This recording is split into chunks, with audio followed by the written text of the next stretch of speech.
सहना भवतु सहनौ भुनक्तु सह वीर्यङ्करवावहै तेजस्विनावधीतमस्तु मा विद्विषावहै। ओम शांति शांति शांति।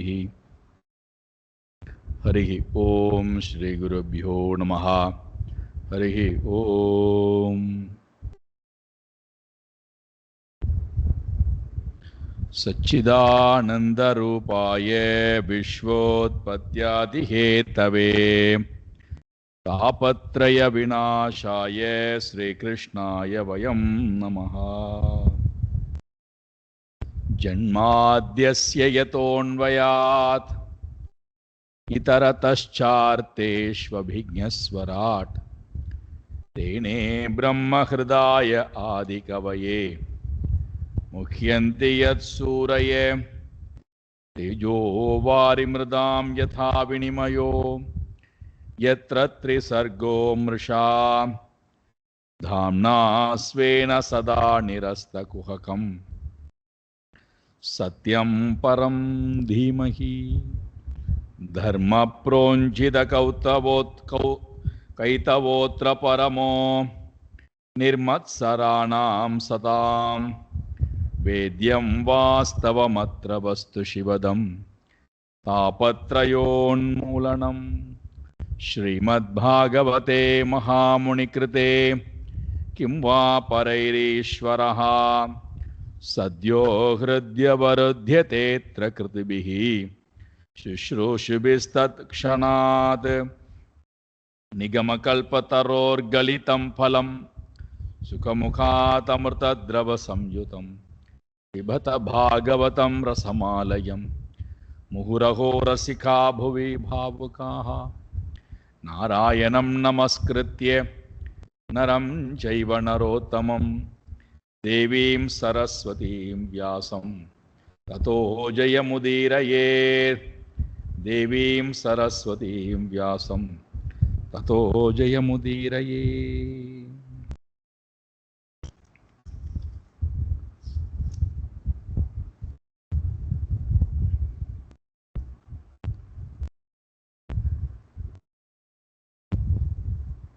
ஹிரண்யகசிபு கடும் தவம் இயற்றி அந்த தவத்தினால் பிரம்மாஜியை சந்தோஷப்படுத்தியவன் வரத்தை வாங்குகிறான். எனக்கு எக்காரணத்தை கொண்டும் மரணம் சம்பவிக்க கூடாது.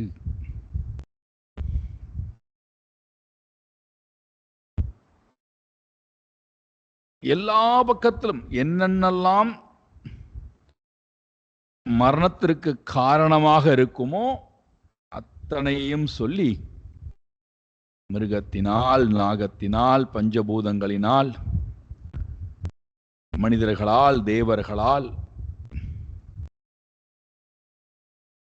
யார் யாரெல்லாம் அழிவுக்கு காரணமாக இருப்பார்களோ அவர்கள் எல்லாவற்றையும் சொல்லி இவர்களிடத்திலிருந்தெல்லாம் எனக்கு மரணம் சம்பவிக்க கூடாது. ததாஸ்து, உனக்கு அப்படியே கொடுத்தேன். இந்த வரம் அவ்வளவு சுலபத்திலே எல்லோராலும் பெறப்படக்கூடிய வரம் அல்ல. இந்த வரத்தை உனக்கு கொடுத்தேன், வைத்துக்கொள். உடனடியாக அவனுடைய மனம் தன்னுடைய தம்பியை கொன்றார் கிருஷ்ண பரமாத்மா. ஆகினாலே அவரை எப்படியாவது நாம் கொல்ல வேண்டும். அதனால அவனுடைய உள்ளம் முழுக்க எங்க போகின்றதாம்? பகவானிடத்திலே துவேஷமானது போகிறது. பகவதி துவேஷம் அகரோ, முழுமையாக பகவானிடத்திலே துவேஷத்தை செய்.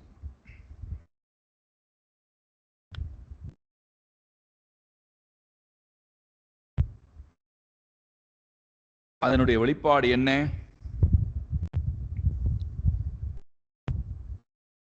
உலகத்திலே தன்னை விட பெரியவர்கள் யாரும் இருக்கக்கூடாது. ஆகையினாலே 14 லோகத்தையும் தன் கட்டுப்பாட்டுக்குள்ளே கொண்டு வருகிறான். உலகத்திலும் சென்று தேவர்கள், அசுரர்கள், மனித சிரேஷ்டர்கள், கந்தர்வர்கள், கருட ஜாதிகள், பாம்புகள், நாகங்கள், சித்தர்கள், சாரணர்கள், வித்யாதரர்கள், முனிகள், பித்ருக்கள், மனுஷர்கள், யக்ஷர்கள், ராட்சசர்கள், பிசாசுகள், என்னென்னலாம் உலகத்துல எந்தெந்த இடத்துல என்னென்ன மனிதர்கள் வாழ்வார்களோ, ஜீவராசிகள் வாழ்வார்களோ, எல்லா ஜீவராசிகளையும் தன் கட்டுப்பாட்டுக்குள்ளே கொண்டு வருகிறான். எல்லோருக்கும் தலைவனாக இருக்கிறான்.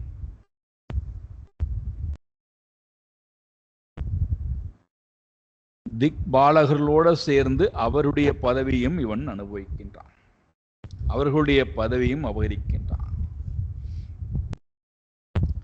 இப்படி எல்லா பக்கத்திலும் இப்ப முழு கட்டுப்பாடு என்பது இவனுடைய கைக்குள்ளே வந்துவிட்டது.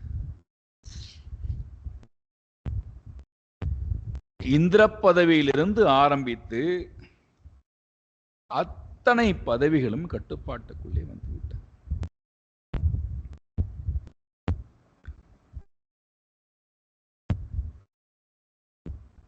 ஒரு விஷயம் அழகாக நமக்கு போற போக்குல கதை ரூபத்திலே சொல்லிவிட்டு போகின்றது. நாம் அதனுடைய சூக்ஷ்மத்தை புரிந்து கொண்டோம் என்றால் ரொம்ப ரொம்ப அழகாக இருக்கும்.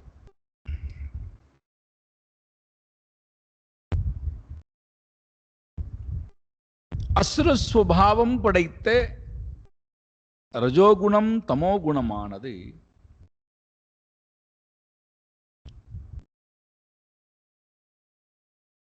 சூக்ஷ்மமாக இருக்கக்கூடிய வஸ்துவை தொடவே முடியாது. ஸ்தூலமாக இருக்கக்கூடிய பொருள்களை எல்லாம் கைப்பற்றலாம். தன்னுடைய ஆற்றலை வைத்து, அறிவாற்றலை வைத்து, மன ஆற்றலை வைத்து, ஷரீர ஆற்றலை வைத்து, செல்வ ஆற்றலை வைத்து, செயல் ஆற்றலை வைத்து உலகத்தில் இருக்கக்கூடிய ஸ்தூலமான பொருள்களை வேணால் நாம் கைப்பற்றலாம். ஆனால் சூக்ஷ்மமாக இருக்கின்ற பொருளை, சூக்ஷ்மம் என்றால் எங்கும் நிறைந்திருக்கின்ற பொருள், ஸ்தூலத்துக்குள்ளே பறந்து விரிந்து இருக்கக்கூடிய பொருள், அதான் சூக்ஷ்மம்னு அர்த்தம். அதிகமான இடத்திலே வியாபித்து பொருள்கள் உள்ளே கண்ணுக்கு தெரியாமல் எது மறைந்திருக்கிறதோ அது சூக்ஷ்மம். அந்த வகையிலே கண்ணுக்கு தெரியாமல் இருக்கின்ற பிராணனை கட்டுப்படுத்த முடியுமா, பிடிக்க முடியுமான்னா முடியாது. மனதை வெற்றி பெற முடியுமா என்றால் முடியாது. காரணம் சூக்ஷ்மம்.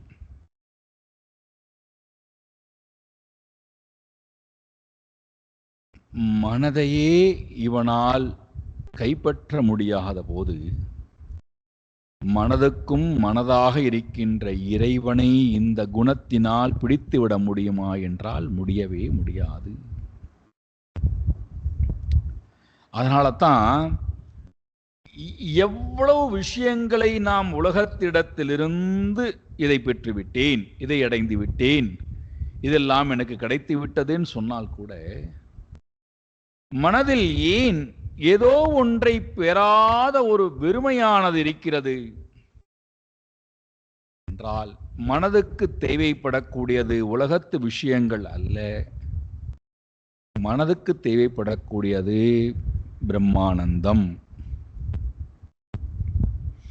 அது உலகத்துல எந்த பொருளாலும் கொடுக்க முடியாத காரணத்தினாலே மனம் சொல்கிறது, இதை கொடுத்து விட்டாய், இதையே இன்னும் தராமல் இருக்கிறாய், இதை காமித்து விட்டாய், இதையே இன்னும் காமிக்காமல் இருக்கிறாய், இந்த இன்பத்தையும் காட்டு, இந்த இன்பத்தையும் காட்டு. எல்லா இன்பத்தையும் மனமானதை பெற்ற போதும் கூட மனதிலே நிறைவற்ற தன்மை, முழுமையில்லா தன்மை.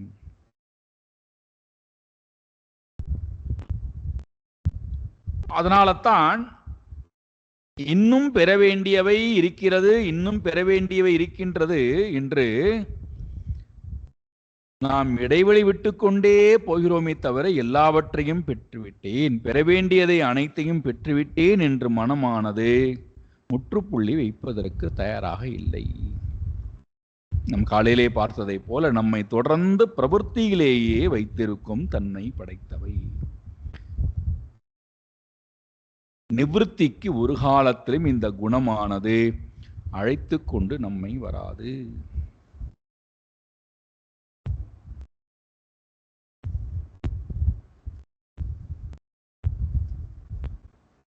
அப்ப ஏற்பட்ட இந்த அசுர சுபாவம் எல்லா உலகத்தையும் தன் கட்டுப்பாட்டுக்குள்ளே கொண்டு வந்து விடுகிறது என்றால், ஸ்தூலமாக இருக்கின்ற அத்தனை உலகத்தையும்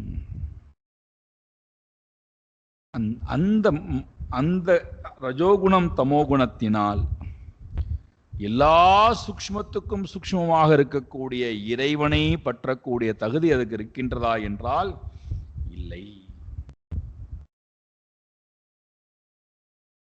இப்படி எல்லோரும் எல்லா பக்கத்திலும் இருந்தும்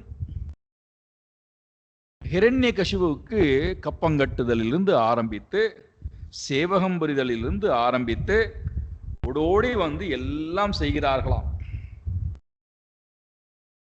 அப்படி செய்யவில்லை என்றால் அவர்களுடைய உயிர்கள் பறிக்கப்படும். ஆகையினாலே எல்லோரும் ஓடோடி வந்து சேவகம் புரிகிறார்கள்.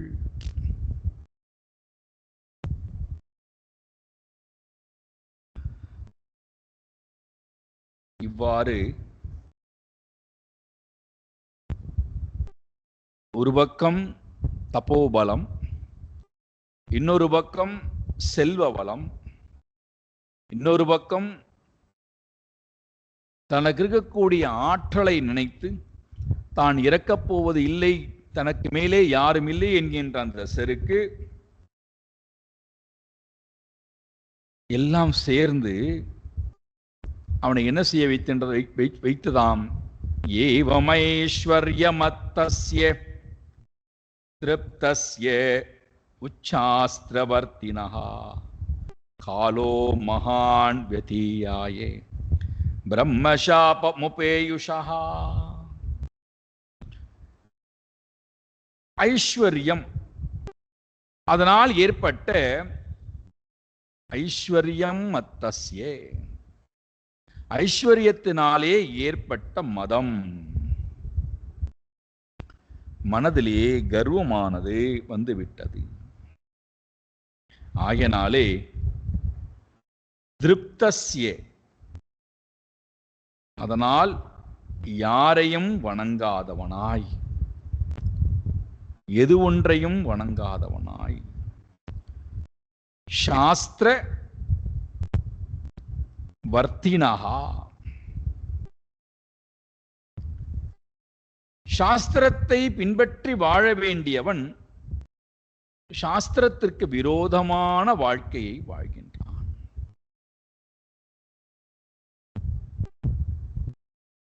இப்போ இவ்வாறு வாழ்க்கை வாழக்கூடியவனுக்கு தன்னுடைய பூர்வ ஜென்ம வாழ்க்கை முறை மறந்துவிட்டது.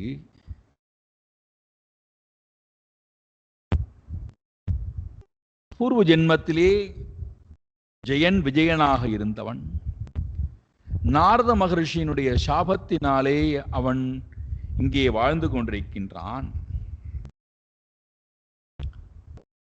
அதை இங்கு ஞாபகப்படுத்துகிறார்.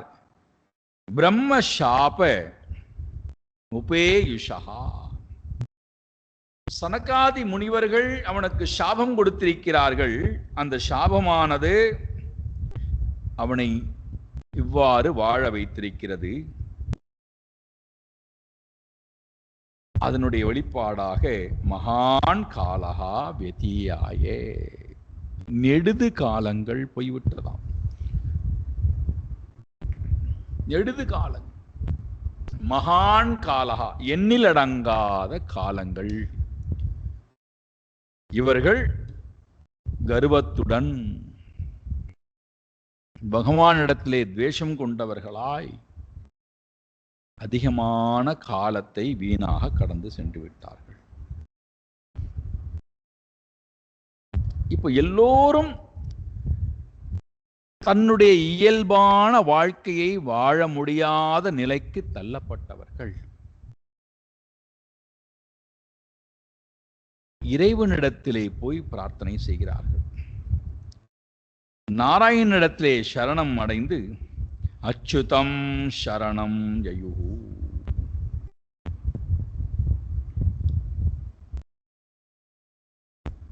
இறைவனிடத்திலே போய் அச்சுதனிடத்திலே போய் சரணம் அடைந்து எங்களை காப்பாற்றுங்கள், இவனிடத்திலிருந்து எங்களை காப்பாற்றுங்கள். அதர்மியிடத்திலிருந்தும் அதர்மத்திடத்திலிருந்தும் இந்த பாப்பி இடத்திலிருந்தும் எங்களை காப்பாற்றுங்கள். நீங்கள் தான் எங்களுக்கு ஒரே வழி என்று சொல்லிவிட்டு எல்லோரும் நாராயணனிடத்திலே போய் சரணம் அடைந்து எல்லோரும் நாராயணன் எடுக்கக்கூடிய திசையை பார்த்து நமஸ்காரம் செய்கிறார்கள்.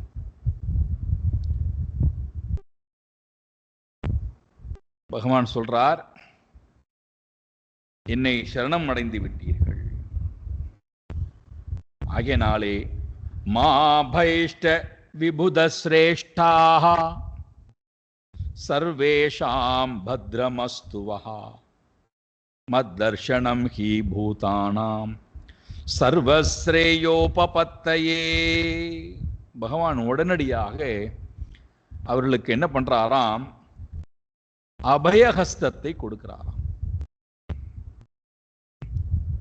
விபுத சிரேஷ்டாக, சிறந்த தேவர்களே, எல்லோரும் சேர்த்துக் கொள்ளுங்க. ரிஷிகள், பூதகணங்கள், சித்தர்கள், எல்லோரும் சேர்த்து எல்லோரும் போய் இறைவன் காலில் விழுகிறார்கள். எல்லோரிடத்திலும் பகவான் சொல்ற, மா பைஷ்ட, பயம் கொள்ளாதீர்கள், பயப்படாதீர்கள், பயப்பட வேண்டாம். சர்வேஷாம் பத்ரமஸ்து வஹா, வஹா உங்களுக்கு எல்லோருக்கும், சர்வேஷாம் பத்ரமஸ்து, நிச்சயமாக மங்களமானது உண்டாக போகிறது, உண்டாகும். உங்களுக்கு நன்மை என்பது ஏற்பட போகிறது, பயப்பட வேண்டாம்.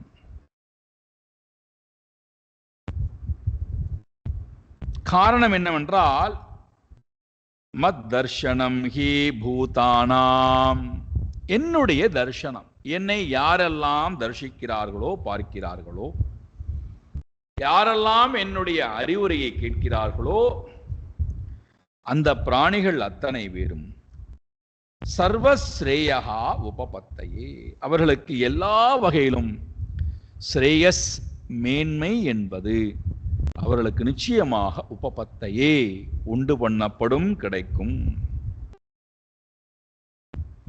ஆகையினாலே நீங்கள் யாரும் பயப்பட வேண்டாம். மா பைஷ்ட, பயப்படாதீர்கள். இங்கேயே ஹிரண்யகசிபு அழிந்து விட்டான் என்று அர்த்தம். இறைவன் ஒருவருக்கு அபயம் கொடுக்கிறார் என்று சொன்னாலே நாம் ரட்சிக்கப்படுகிறோம் என்று அர்த்தம். ஒரு மருத்துவர் ஒரு நோயாளியை ஏற்றுக்கொள்கிறார், நீங்கள் ஒன்றும் கவலைப்படாதீர்கள், உங்களுடைய வியாதியை நான் குணப்படுத்துகிறேன் அப்படின்னு அவர் நம்மை ஏற்றுக்கொண்டு விட்டாலே நாம் பூர்ண குணமாவது உறுதி. இறைவன் நம்மை ஏற்றுக்கொண்டு விட்டான், அதனுடைய வெளிப்பாடுதான் மா பைஷ்ட, பயப்பட வேண்டாம், பயம் கொள்ள வேண்டாம். யார் என்னுடைய விஷயத்தை கேட்கிறார்களோ, பின்பற்றுகிறார்களோ, என்னை சரணம் அடைகிறார்களோ, அவர்களுக்கு நிச்சயமாக ஸ்ரேயா, சர்வஸ்ரேயா உபபத்தை, எல்லா நன்மைகளும் அவர்களை வந்து சேரும், கவலையே வேண்டாம். நீங்கள் யாருக்காக என்னிடம் எங்கே வந்திருக்கிறீர்களோ அவனை நான் நன்றாக அறிவேன். பேர்பட்ட அந்த ஹிரண்யகசிபுவையும் அவனுடைய குணாதிசயத்தையும் அவனுடைய செயலையும் நான் அறிவேன். அவன் செய்யக்கூடிய துஷ்ட காரியத்தை எல்லாம் நான் அறிவேன். அதனால் அவனுக்கு என்ன செய்ய போகிறேன் என்றால், தஸ்ய சாந்திம் கரிஷ்யாமி, அவனுக்கு நான் முடிவு கட்டப் போகின்றேன். அப்ப எல்லோரும் கேட்கலாம், சீக்கிரம் பண்ணிருங்களேன் சுவாமி, எதற்காக பொறுமையாக இருக்கிறீர்கள்? பகவான் சொல்றார், காலம் தாவத் பிரதீட்சதே, அதற்கு உரிய காலம், கொஞ்ச காலம் பொறுத்திருங்கள், அதற்கு உரிய காலமானது எதிர்பார்க்கப்படுகிறது, அந்த காலத்திலே அவனை நான் முழுமையாக முடிப்பேன். இவர்கள் உடனே கேட்கல, எப்போதான் அது வரும், எப்பொழுதுதான் நீங்க முடிக்கப் போகிறீர்கள், எங்களால் தாங்க முடியவில்லையே, எப்பொழுது முடிப்பீர்கள், எந்த காலம் உங்களுக்கு உகந்த காலம்? பகவான் சொல்றார், யதா தேவேஷு வேதேஷு கோஷு விப்ரேஷு சாதுஷு தர்மே மயி ச வித்வேஷா சவா ஆஷு வினஷ்யதி. இதெல்லாம் குறித்து வைத்துக் கொள்ளுங்கள் மனதிலே. ஏன்னா நமக்கு எல்லாம் இந்த கேள்வி எப்போதுமே வரும், இறைவன் சீக்கிரம் வரக்கூடாதா? இப்படி அசுர கூட்டங்கள் அநியாயமாக தொந்தரவு செய்கின்றதே, நிம்மதி இல்லாமல் இருக்கிறோமே, நல்லவர்கள் வாழ முடியாமல் அவஸ்தைப்படுகிறோமே, இறைவன் வேகமாக வந்து நல்லது செய்யக்கூடாதா, அழிக்கக்கூடாதா கெட்டவர்களை எல்லாம்?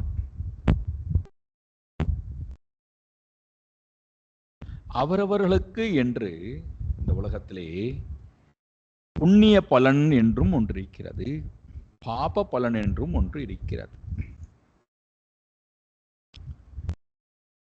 இந்த இரண்டு பலனும் அழிந்தால்தான் அவர்கள் இந்த உலகத்திலிருந்து விடைபெறுவார்கள். அது யாராவனா இருக்கட்டும், நல்லவனாக இருந்தாலும் சரி, நல்லது அல்லாதவனாக இருந்தாலும் சரி, நமக்கு பிரியமானவளாக இருந்தாலும் சரி, அப்பிரியமானவளாக இருந்தாலும் சரி, யாராவனா இருக்கட்டும், அவரவர்களுக்கு என்று வாசனை இருக்கிறது. அந்த வாசனை நீங்கினால்தான் அவர்கள் நம்மை விட்டு போவார்கள், அல்லது நாம் அவர்களை விட்டு போவோம்.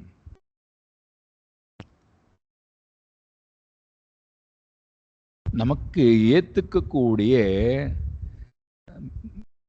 தைரியம் இல்லை, ஏற்றுக்கொள்ளக்கூடிய மனப்பக்குவம் இல்லை, பலகீனமான மனதாக இருக்கிறதுனால நாம் என்ன பண்றோம், நம்முடைய ஆற்றாமையை, பொறுமை இல்லாத காரணத்தினாலே நாம் என்ன பண்றோம், இது மாறிவிடக்கூடாதா, அது மாறிவிடக்கூடாதா, இவர்கள் மாறிவிடக்கூடாதான்னு நம்ம ஆசைப்படுறோம். ஆனால் உலகமானது நாம் ஆசைப்படுவதற்காக எல்லாம் மாறாது. நம்மை விட்டு நாம் எதெல்லாம் இருக்குன்னு நினைக்கிறோமோ அது போகணும்னா போகும், எது நம்மை விட்டு இருக்கக்கூடாது நினைக்கிறோமோ அது நம்மோட இருக்கணும்னா இருக்கும். அந்த வகையில எப்பொழுதுதான் இறைவன் இந்த அசுரனை முடிக்க போய் அவனுக்கு உண்டான அந்த பிரயாணத்தை முடிப்பார்? ஒன்னொன்னா சொல்றார். தேவேஷு, தேவர்களுக்கு எப்பொழுது தொந்தரவை ஏற்படுத்துகிறானோ அப்பொழுது நான் வருவேன், அவனை வதம் செய்வதற்கு வருவேன். தேவர்களுக்கு தொந்தரவு பண்றதுனால எங்களுக்கு என்ன சுவாமி, நாங்க கஷ்டப்படுறோம். அடுத்தது வேதேஷு, இரண்டாவது, வேதங்கள் எப்பொழுதெல்லாம் தன்னுடைய வீரியத்தை இழந்து வேதத்தை பின்பற்றக்கூடிய மனிதர்களுடைய எண்ணிக்கை குறைந்து வேதத்துக்கு விரோதமான வாழ்க்கையை வாழ ஆரம்பித்து வேதத்தை அழிக்கக்கூடிய காரியமானது எப்பொழுது நடக்கிறதோ அப்பொழுது நான் வருவேன். ஏற்கனவே வேதத்தை காப்பதற்காக எடுத்த பிறவிதான் வராக அவதாரம். ஹிரண்யாக்ஷனை வதம் செய்வதற்கு வேதத்தை காப்பாற்றுறதுக்காகவே பகவான் அவதாரம் எடுத்து வந்தார். தேவர்களுக்கு கஷ்டம் வரும்போது நான் வருவேன், வேதங்களுக்கு கஷ்டம் வரும்போது நான் வருவேன். கோஷு, பசுமாட்டுக்கு கஷ்டம் வரும்போது நான் வருவேன். நாலாவது விப்ரேஷு, விப்ரஹா, பிராமணர்களுக்கு எப்பொழுது துன்பம் வருகிறதோ அப்பொழுது நான் வருவேன். வேதத்தை முறையாக பின்பற்றி அந்த கர்மங்களை எல்லாம் தனக்கும் மற்றவர்களுக்கும் செய்து வைக்கிறார்களே, வேதத்தை தினந்தோறும் அத்தியனம் செய்கிறார்களே, அவர்கள் விப்ரர்கள். அஞ்சாவது சாதுஷு, அந்த வேதத்தினுடைய கடைசி பாகமாக இருக்கக்கூடிய இறை தத்துவத்தை அறிந்தவர்கள் சாது சந்த மகாத்மாக்கள்.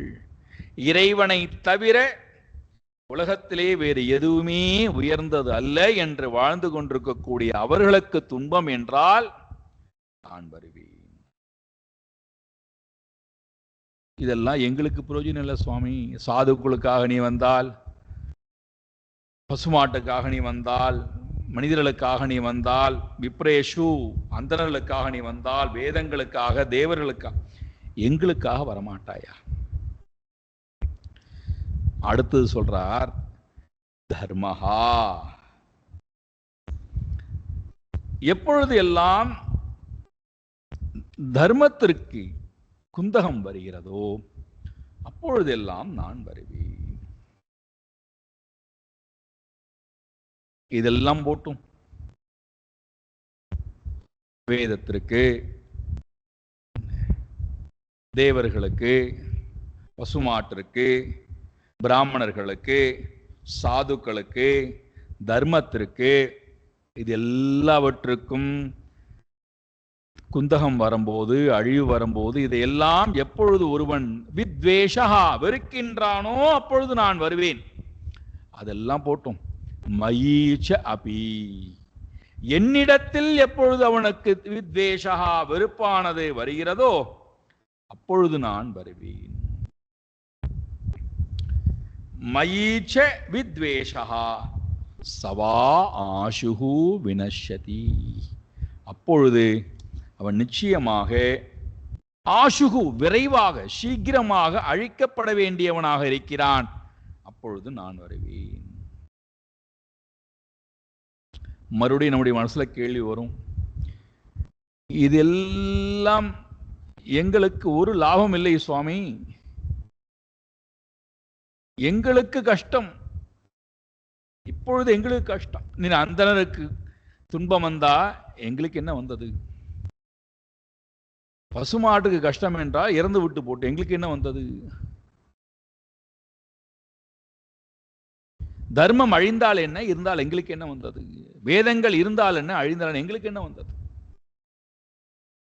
சாதுக்கள் இருந்தால் என்ன, அழிந்தால் என்ன, அவர்களை துவேஷித்தால் எங்களுக்கு என்ன வந்தது? எங்கள் வாழ்க்கைக்கு ஏதாவது பிரயோஜனம் உண்டா? நாங்கள் கஷ்டப்படுறோம், நீர் வந்து எங்களுக்கு அனுகிரகம் செய்வீரா மாட்டீரா? நம்முடைய என்ன அப்படித்தானே இருக்கு. சாதுக்களுக்கு கஷ்டம் என்றால் நமக்கு என்ன வந்தது? நாம் எல்லாத்தான் இருக்கோம், சாது கஷ்டப்படட்டும்.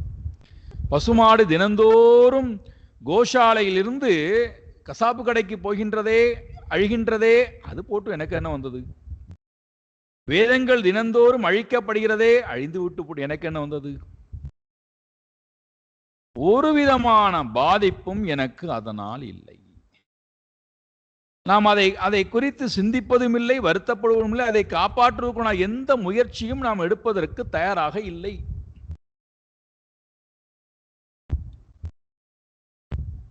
நம்ம மட்டும்தான் பார்க்கிறோம். நமக்கு ஒரு கஷ்டம் வரும்போதுதான் ஓடுறோம், யாராவது என்னை காப்பாற்றி விட மாட்டார்களா? ஏதாவது சக்தி என்னை காப்பாற்றி விடாதா?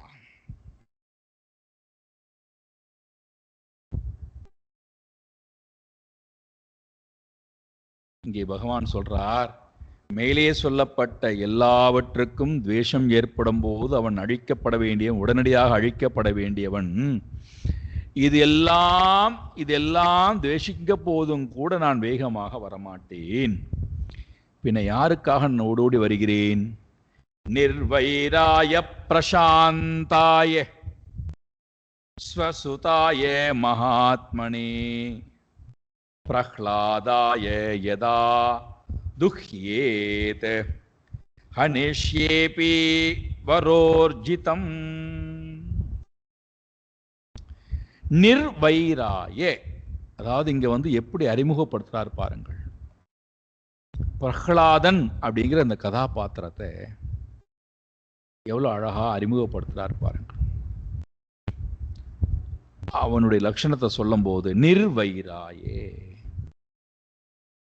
மனதிலே யாரிடத்திலும் வைரீபாவம் என்பது இல்லை. இதுதான் பக்தியினுடைய விசேஷ குணம். எனக்கு பக்தி இருக்கு அப்படின்னு நான் பக்தன் அப்படின்னு சொன்னா என்னுடைய மனதுல வைரீபாவம் இல்லாமை, விரோத பாவம் இல்லாமை.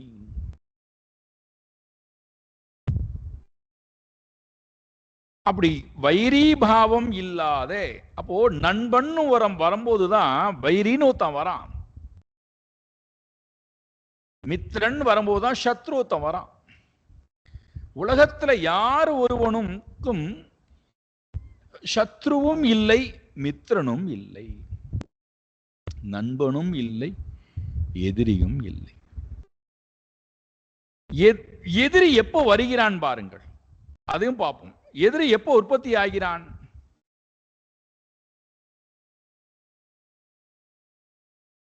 ஒருவர் விரும்பக்கூடியவற்றை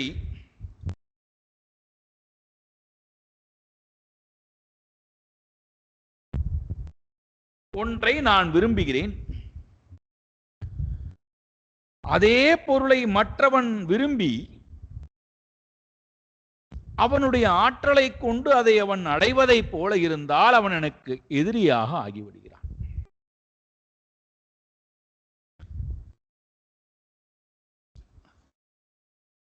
அது எது வேணா இருக்கலாம். உதாரணத்துக்கு எடுத்துக்கொள்ளுங்களேன். நம்முடைய வாழ்க்கையிலே நீங்க பாத்தீங்கன்னா உங்க எல்லாருக்கும் இந்த அனுபவம் ஏற்பட்டுரும். இப்ப நாங்கெல்லாம் படிக்கும்போது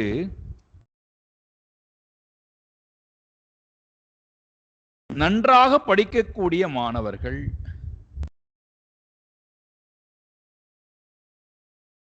கொஞ்சம் முயற்சி எடுத்து படிக்கக்கூடிய மாணவர்கள், படிப்புல ஆர்வமே இல்லாமல் முயற்சியே இல்லாமல் படிக்கணும் கஷ்டப்பட்டு படித்தாலும் அதுல அவர்களுக்கு அவ்வளவு சுலபத்திலே வெற்றி என்பது கிடைக்காமல் இருக்கக்கூடிய மாணவர்கள். இதை பார்க்கலாம், நீங்க எல்லா வகுப்புலையும் பார்க்கலாம். அப்ப அந்த மாணவர்கள் எல்லோராலும் புறந்தள்ளப்படுவார்கள், இயற்கை தானே.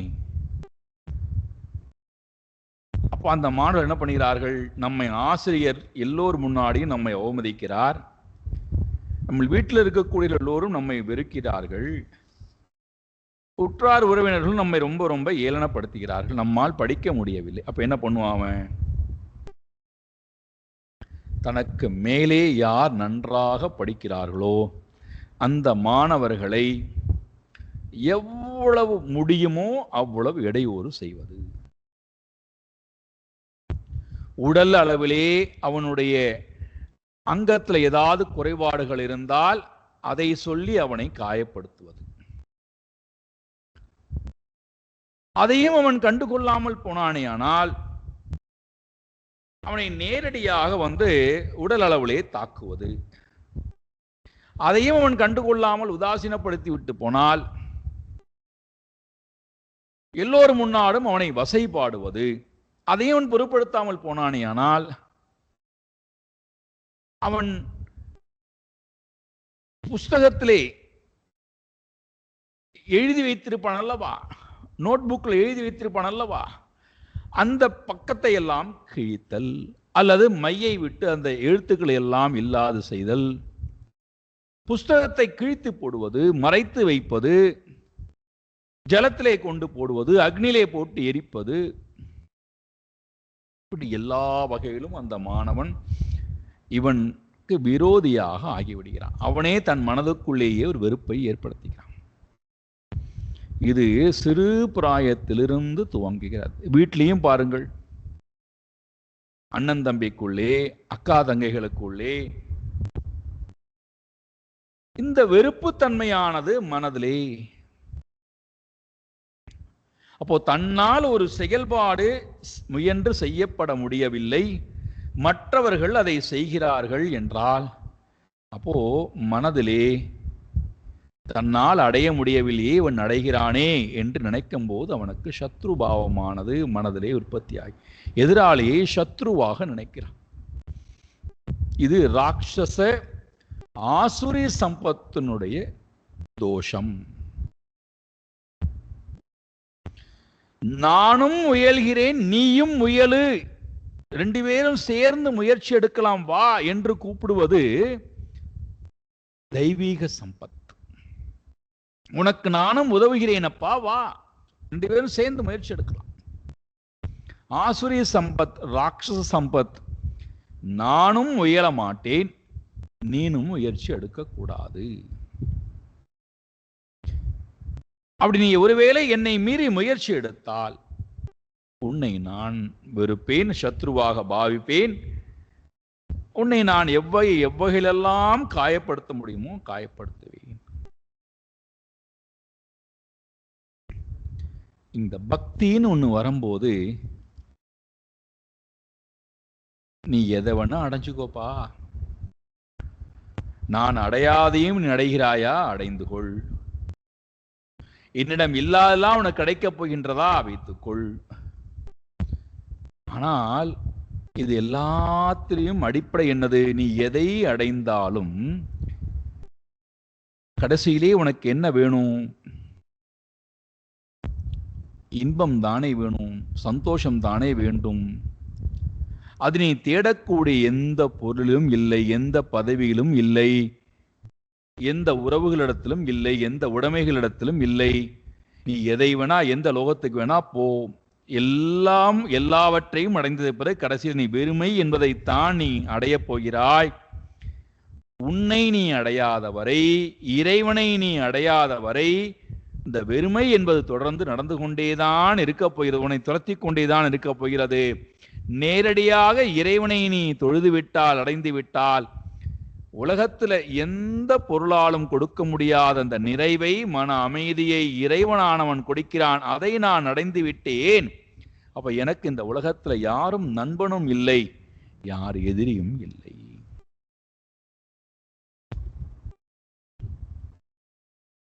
இவன் என்னை விட்டு விட்டு இந்த இடத்தை அடைகின்றானே, அடைந்து கொள்.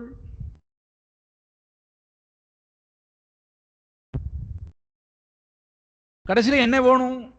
ஆனந்தம். அந்த ஆனந்தமானது நீ ஒன்றை பெற்றதற்கு பிறகுதான் அடைவாய் என்றால், நான் ஏற்கனவே அந்த ஆனந்தத்தை பெற்றுவிட்டேன். ஒரு புகழ் ஏற்பட்டு அந்த புகழினால ஒரு சந்தோஷம் என்றால், நான் அந்த சந்தோஷத்தை ஏற்கனவே அடைந்து விட்டேன். ஒரு உறவு ஏற்பட்டு அந்த உறவினாலே ஒரு சந்தோஷம் என்றால், நான் அந்த சந்தோஷத்தை ஏற்கனவே அடைந்து விட்டேன். செல்வம் ஒன்று வந்து அதனால் எனக்கு சந்தோஷம் என்றால், செல்வம் வராமலேயே நான் சந்தோஷத்தை அடைந்து விட்டேன். இது பக்தியினுடைய லட்சணம். இப்ப அப்பேற்பட்டவனுக்கு இந்த உலகமானது வைரியாக இருக்கு. அதனால தான் பகவான் கீதையில சொல்றார், பக்தனுடைய உன்னதமான லட்சணத்தை சொல்லும் போது,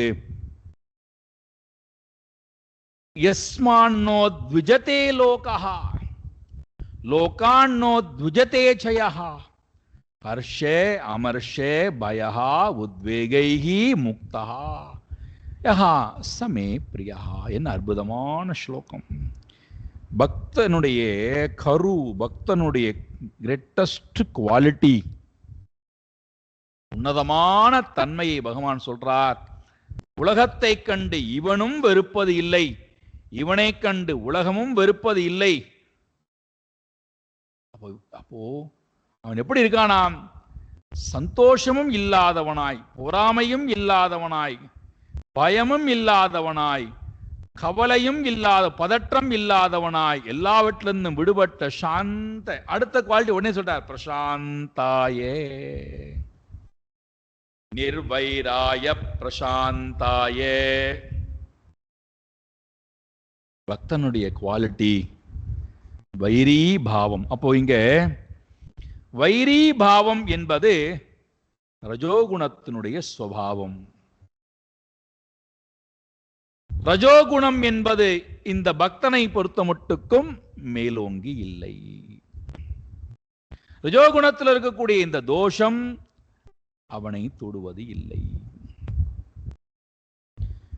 அப்போ சத்துவகுணத்தினுடைய குணம் என்ன? பிரசாந்தாயே.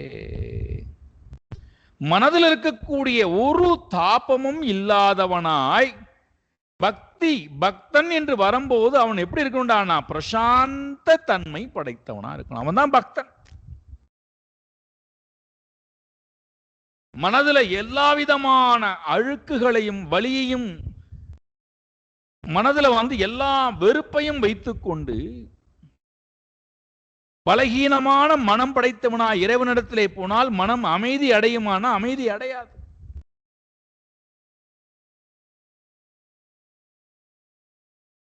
பக்தன் என்று வரும்போது அவனுடைய மனம் பிரசாந்தமா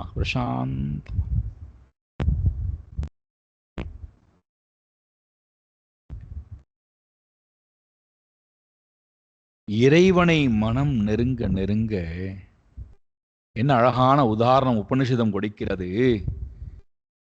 ஆக்ரோஷமாக ஆர்ப்பரித்து வரக்கூடிய நதி கடலினுடைய பக்கத்துல வர வர வர அமைதியாய்.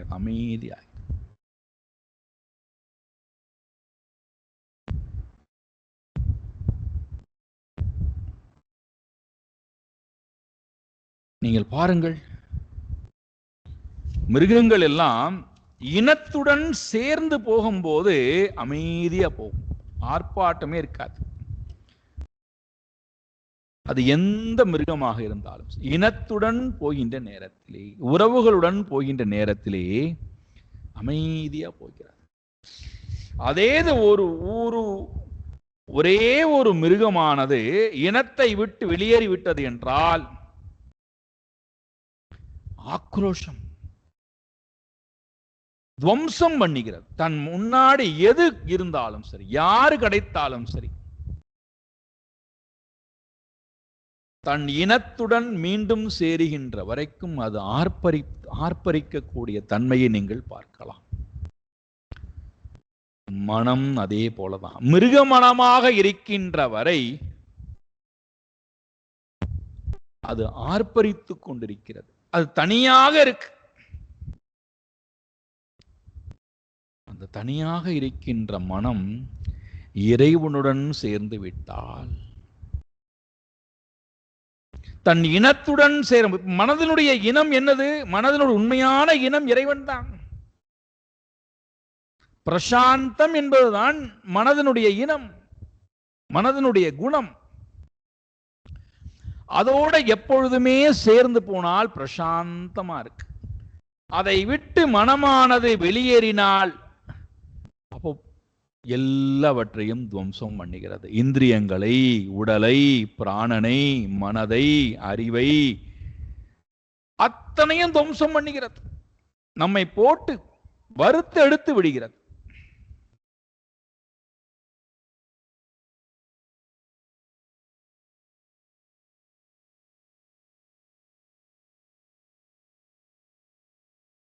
அப்ப இந்த மனம் இறைவனுடன் சேரக்கூடிய மனமாக இருந்தால் அந்த மனம் நிர்வைராய பிரசாந்தாய. என்ன அழகா ஒரு இன்னும் பிரகலாதனை பத்தி பேசவே ஆரம்பிக்கல, அதுக்குள்ள பகவான் தன்னுடைய பக்தனை பற்றி சொல்ல ஆரம்பிக்கும் போதே அவனுக்கு எல்லா லட்சணமும் கொடுக்க ஆரம்பிச்சிடுறார். நிர்வைராய பிரசாந்தாய.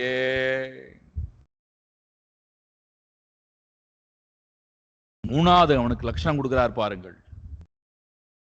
உன்னதமான பக்தன், இறைவனுடைய பரம பாகவதன். அந்த பக்தியினுடைய தன்மை எப்படிடா இருக்குன்னா மகாத்மனி,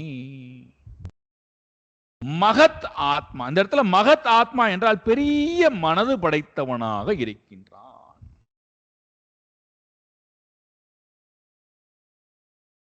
பெரிய மனது, நிறைந்த மனது, அப்பழுக்கற்ற மனது, குறுகிய மனம் இல்லாது பரந்து விரிந்த மனம் கொண்டவனாய், அன்பு ததும்பிய மனம் கொண்டவனாய், மகத் ஆத்மனே.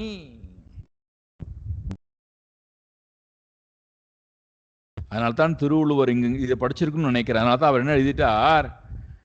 அன்பிலார் எல்லாம் தமக்கு உரியர், அன்புடையார் என்பும் உரியர் பிறர்க்கு.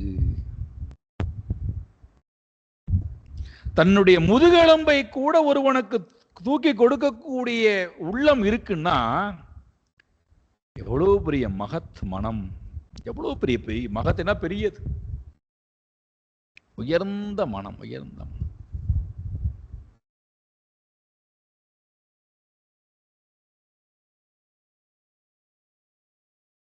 நிர்வைராய பிரசாந்தாய மகாத்மனே. யாரு? பிரஹ்லாதாய. ஆஹா, இந்த பெயர்லயே என்ன அழகு பாருங்கள், எவ்வளவு பெரிய செய்தியை கொடுக்கிறார் பாருங்கள். ஹ்லாத என்றால் மகிழ்ச்சி, சிரிப்பு, சந்தோஷம், ஆனந்தம்.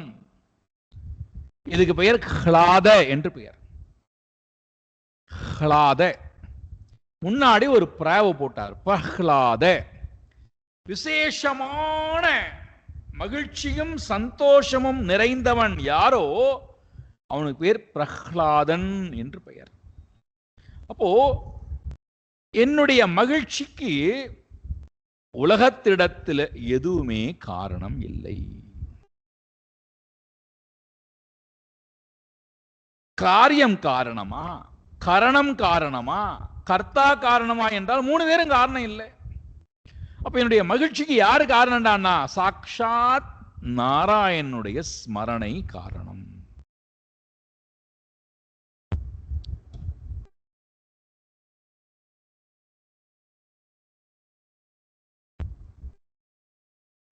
அப்போ பக்தி நான் செய்கிறேன், இறைவனிடத்திலே நான் பக்தி செய்கிறேன், நான் பக்தன் அப்படின்னு சொன்னா எனக்கு இந்த 4 லட்சணமும் இருக்கணும்.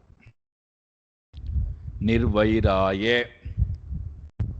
பிரசாந்தாய, மகாத்மனே, பிரஹ்லாதாய. இங்க இந்த 4 லட்சணம் சொல்றார். இன்னும் நிறைய லட்சணங்கள் பார்க்க போறோம். பிரஹ்லாதனை முன்னிட்டு கொண்டு நிறைய பக்தியினுடைய லட்சணங்கள், பக்தனுடைய லட்சணங்கள் நிறைய பார்க்க போறோம். பகவான் இங்க சொல்றார், நிர்வைராய பிரசாந்தாயே மகாத்மனே பிரஹ்லாதாயே. எப்பொழுதுமே மகிழ்ச்சி, எப்பொழுதுமே மகிழ்ச்சி. பிரஹ்லாதே, ஹ்லாதே, பிரஹ்லாதே.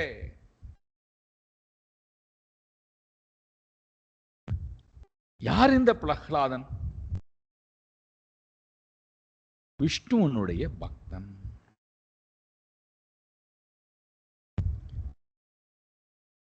வஸ்து பிரியன் அல்ல. அர்த்த பிரியனா என்றால் இல்லை, காமப்பிரியனா என்றால் இல்லை, தர்ம பிரியனா என்றால் இல்லை. பின்ன யாரு? பகவான் பிரியா, விஷ்ணு பிரியா.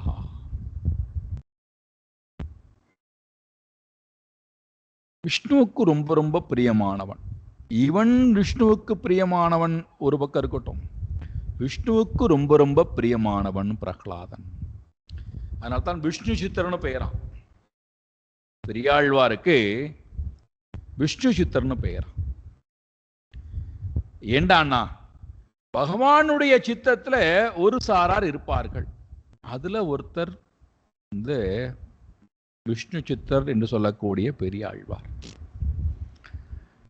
நாம இறைவனிடத்திலே நம்முடைய சித்தத்தை வைத்திருக்கிறோம், பெரிய விஷயமே அல்ல.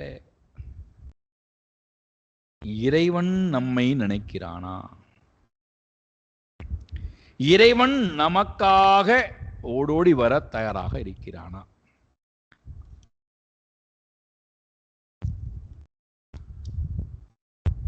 நாம அவனை நினைப்பது என்ன பெரிய விஷயம்? அவர் நம்மை நினைக்கணும். அவர் என்னை நினைக்கிறார் என்பதற்கு என்ன பிரமாணம்? இதெல்லாம் பிரமாணம். நிர்வைராய பிரசாந்தாய மகாத்மனே பிரஹ்லாதாயே. இப்பேற்பட்ட குணம் படைத்த ஸ்வசுதாயே பிரஹ்லாதாயே, தன்னுடைய பையனாக இருக்கக்கூடிய விஷ்ணுனுடைய பக்தனாக இருக்கக்கூடிய தன்னுடைய பையனுக்கு, யாருடைய பையன்? ஹிரண்யகசிபுனுடைய பையனாக இருக்கின்ற இந்த பிரஹ்லாதனுக்கு துருஹ்யேத், துரோகம் செய்ய எப்பொழுது முயற்சி செய்வானோ, துருஹ்யேத் எப்பொழுது அவன் துரோகத்தை செய்ய போகின்றானோ, ததா அப்பொழுதே வரோர்ஜிதம் ஹனிஷ்யஹ அபி.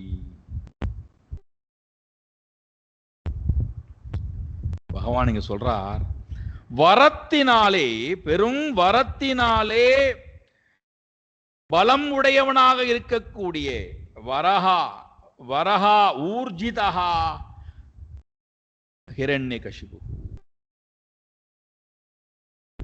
வரத்தின் காரணத்தினாலே பலம் உள்ளவனா இருக்கிறான். அவனை அவ்வளவு சுலபத்திலே அழித்து விட முடியாது. அவன் பெற்ற வரம் அவனை பாதுகாத்து கொண்டிருக்கிறது. இப்ப இங்க என்ன அழகான ஒரு செய்தியை சொல்ல வராரு பாருங்க. ரொம்ப அழகான ஒரு செய்தி, ரொம்ப ரகசியமான ஒரு செய்தியை சொல்ல வரார். நாம சொல்லுவோம் அல்லவா, கிராமப்புறங்கள்ல ஆட்டை கடித்து மாட்டை கடித்து கடைசியிலே மனுஷனையே கடிக்க வருகிறாயா என்று.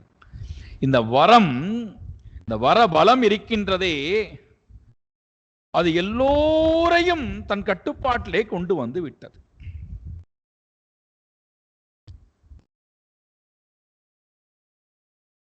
இப்ப இந்த வரபலம் இருக்கிறவரை அவனை சுலபத்திலே யாரும் நெருங்க முடியாது.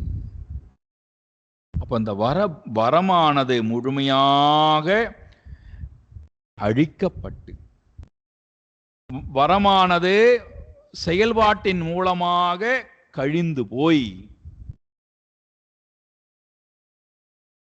வரத்தினுடைய பலம் குன்றியவனாய் இருக்கும் போது என்ன செய்கின்றான்? பகவானை நேரடியாக தாக்குவதற்குண்டான முயற்சியில இறங்குறான்.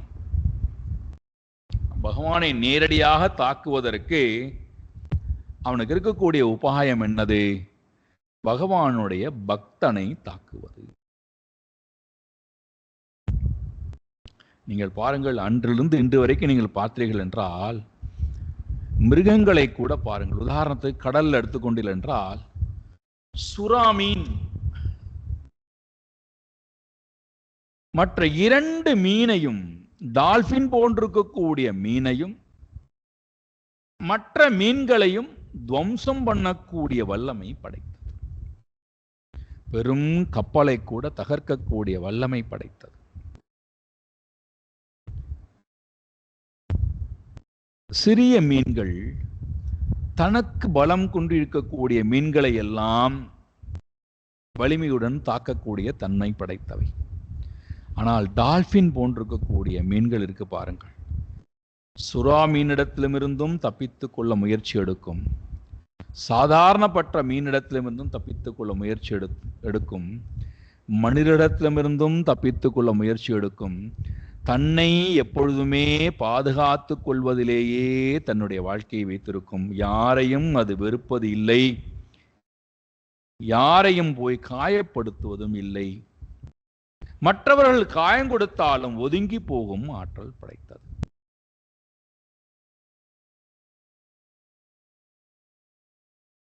அந்த மாதிரியாக வாழக்கூடிய மக்கள் இருக்கிறார் அல்லவா, அப்பேற்பட்ட மக்களை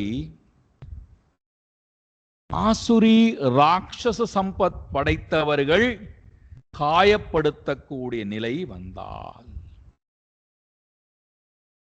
அப்போ இறைவன் ஓடோடி வருகிறான். அவர்கள் பக்தனாக இருக்கணும், பரம பாகவதலாக இருக்கணும். அவர்கள் காமியாக இருந்து கொண்டு விட்டு, இறைவா என்னை காப்பாற்ற வரமாட்டாயா, துன்பத்திலிருந்து விடுவிக்க வரமாட்டாயா என்றால், ஆசுரி ராட்சச சம்பத் படைத்தவர்களை பகவான் டால்பினை போல இருக்கணும், சாத்வீக குணம் படைத்து தன்னையும் பாதுகாத்து கொண்டு மற்றவர்களையும் வெறுக்கா தன்மை, இறைவனை நோக்கின வாழ்க்கை யாருக்கெல்லாம் இருக்கிறதோ அவர்கள் வேண்டுதலை இறைவன் செவிமடிக்கின்றான். அவர்களை காப்பதற்காக இறைவன் ஓடோடி வருகிறான்.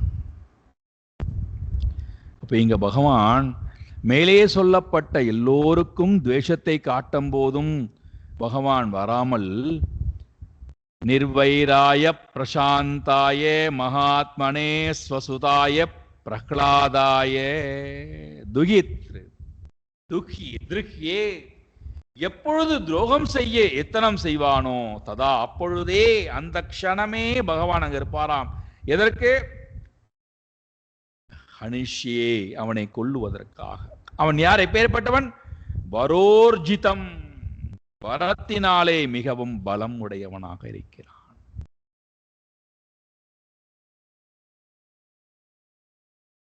ஆகையினாலே இங்கே நான் பிரஹ்லாதனுக்காக, பக்தனுக்காக, தெய்வீக சம்பத்துடைய மனிதர்களுக்காக, இறைவனையே அண்டி இறைவனைக்காக வாழக்கூடிய ஜீவராசிகளுக்காக, அதுல ஒருவன் நானாக இருந்தால் எனக்காக இறைவன் வருவார். என்னை ரட்சிப்பதற்காக வருவார். பிரகலாதன் கூப்பிடவில்லை, இறைவாணி வந்து ரட்சணை செய்ன்னு சொல்லவில்லை. ஏன்னா அவனுக்கு நிர்வைரின்னு பாவத்தை போட்டுட்டார். அப்பாவிடத்திலும் வைரி பாவம் இல்லை, உலகத்திடத்திலும் வைரி பாவம் இல்லை. எப்படி டால்பின் மீனுக்கு சுறா மீனை கண்டும் வெறுப்பு இல்லையோ, சாதாரண மீனை கண்டும் அதற்கு மோகம் இல்லையோ, பிரகலாதனா இருக்கக்கூடிய அந்த பக்தனுக்கு அப்பாவிடத்திலும் வெறுப்பு இல்லை. அப்பாவுடன் சேர்ந்து வாழக்கூடிய மக்களிடத்திலும் வெறுப்பு இல்லை, உலகத்திடத்திலும் வெறுப்பு இல்லை. என்ன அழகான மனம், என்ன அழகான பக்தி பாவம். வெறுத்தால் பகவான் வரமாட்டார், அது ஆசுரி பாவம்.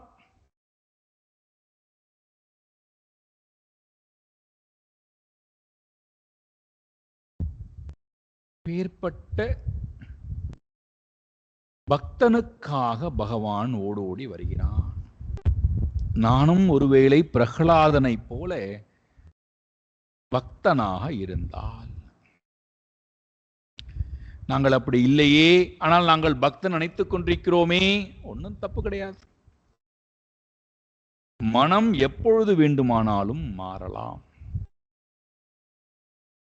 ஒரே மாதிரி தான் இருக்க வேண்டும் என்று அவசியம் இல்லை. மனம் எப்பொழுது வேணாலும் உயரலாம், எந்த காலகட்டத்தில் வேணா மனம் உயரலாம். இன்னும் கொஞ்சம் காலகட்டம் போகட்டும், மனம் உயர்றதுக்கெல்லாம் அவசியம் இல்லை. என்னுடைய மனம்லாம் உயரவே உயராது என்று தாழ்வு மனப்பான்மை வர வேண்டாம். எனக்கு இத்தனை வயசுக்கு மேலே என் உயர்வு வந்து என்ன பண்ண போகுது என்கின்ற எண்ணமும் வேண்டாம். மனம் எப்பொழுது வேண்டுமானாலும்,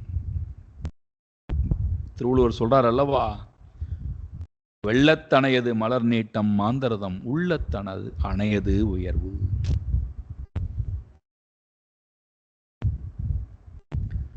மனம் நாராயணனை நோக்கி உயர்ந்து விட்டது.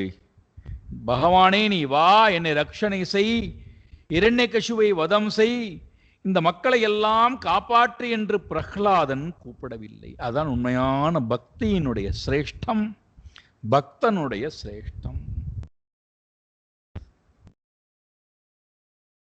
தனக்காக எதையும் வேண்டாமை.